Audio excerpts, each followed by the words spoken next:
आज हम पढ़ेंगे सोलर एक्लिप्स और लूनर एक्लिप्स के बारे में। पहले बात करते हैं सोलर एक्लिप्स की।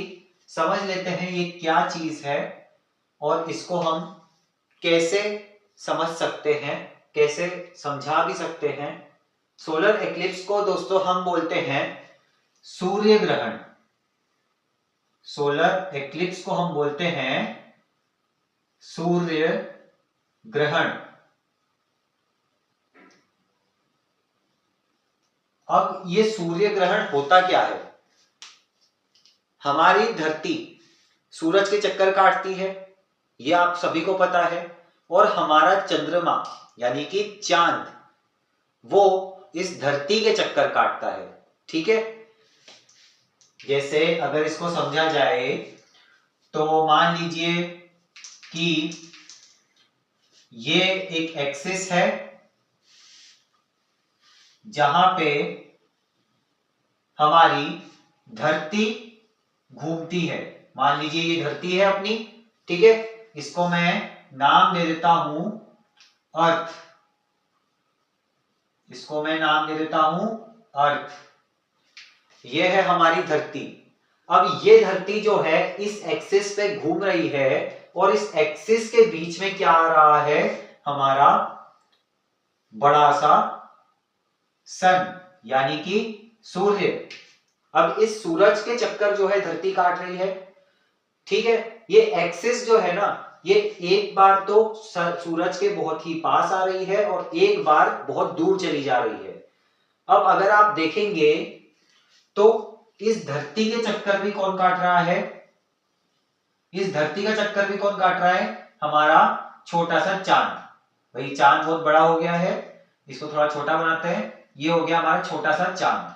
देखो, इस धरती का चक्कर कौन काट रहा है? ये चांद काट रहा है और इधर आ रहा है सूरज। ठीक है, इसको मैं छोटा सा m लिख देता हूं, m फॉर मून यानी कि अपना चांद।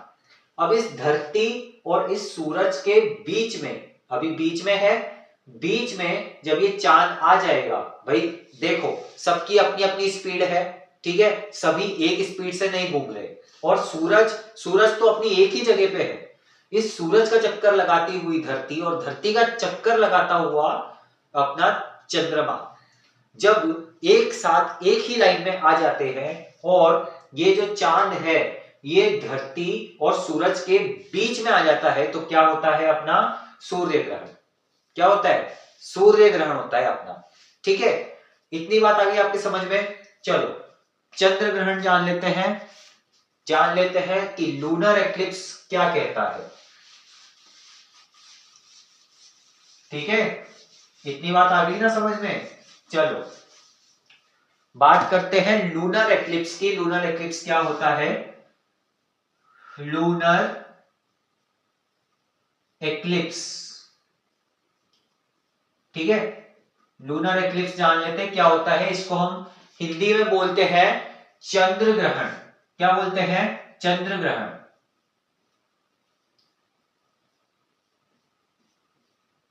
इसको हम हिंदी में बोलते हैं चंद्र ग्रहण।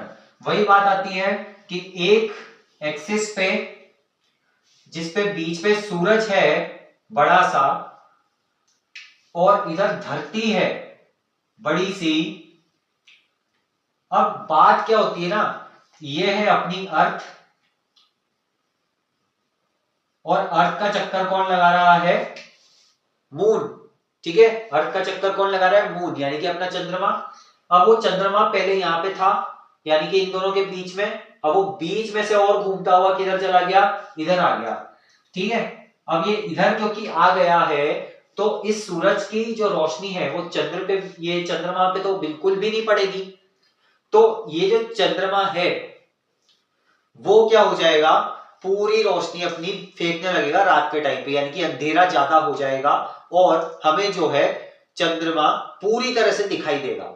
ठीक है, अब क्योंकि चंद्रमा पूरी तरह से पूरा गोल आकार में, देखो आपने पढ़ा होगा ये जो चंद्रमा होता है ना, इधर नीचे मैं थोड़ी सी जगह बना के लिख देता हूं, देखना। ये जो अपना चंद्रमा रहता है ना दोस्तों, ये कभी तो पूरा दिखाई देता है, फिर धीरे धीरे जो है ऐसे हो जाता है, फिर कभी कभी आधा हो जाता है, फिर ऐसे हो जाता है, फिर पूरा गायब हो जाता है, फिर दिखाई ही नहीं देता है। तो ये जिस दिन पूरा गायब हो जाता है उसको हम क्या कहते हैं, सोलर एक्लिप्स। उस दिन हमें जो है नहीं दिखाई देता मून, और जिस दिन हमें ये दिखाई देता है लूनर एक्लिप्स, उस दिन हमारा क्या रहता है, फुल मून रहता है। ठीक है, उस दिन क्या रहता है, हमारा फुल मून रहता है। क्यों? क्योंकि बीच में सूरज और धरती के बीच में कुछ भी नहीं आता है, और जब इस समय पे जब रात होती है तो ये जो चांद है वो पूरी तरह से हमें विजिबल होता है, और अंधेरा भी थोड़ा ज्यादा ही होता है। ठीक है, इसको हम क्या कहते हैं, चंद्र ग्रहण। और इससे पहले वाला क्या था, सूर्य ग्रहण। इस चंद्र ग्रहण को हम क्या कहते हैं, हम कहते हैं फुल मून नाइट। इसको क्या हम कहते हैं, फुल मून नाइट, जिसमें हमें पूरा चांद दिखता है।